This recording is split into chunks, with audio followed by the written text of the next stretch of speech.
আজকের কবিতা ঠকানোর ক্ষমতা আমার নেই।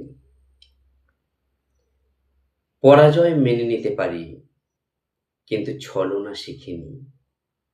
কাউকে ঠকিয়ে জেতার তৃপ্তি আমার জানা নেই। সবাই যখন কৌশলে অন্যের পিঠে ছুরি বসায়, আমি তখন সরলতার এক বয়ে নেশায় ডুবে থাকি। হয়তো ঠকেছি বহুবার, বিশ্বাস হারিয়েছি অন্ধকারে, তবু কারো বিশ্বাসের সাথে বেইমানি করতে পারিনি। চাতুর্য দিয়ে সাজানো এই দুনিয়ায় আমি এক বোকা মানুষ, যার আছে সম্পর্কের পবিত্রতা সবটুকু সাফল্যের চেয়ে দামি। প্রাপ্তি শূন্য হলেও মনের ভেতর এক আশ্চর্য শান্তি আছে।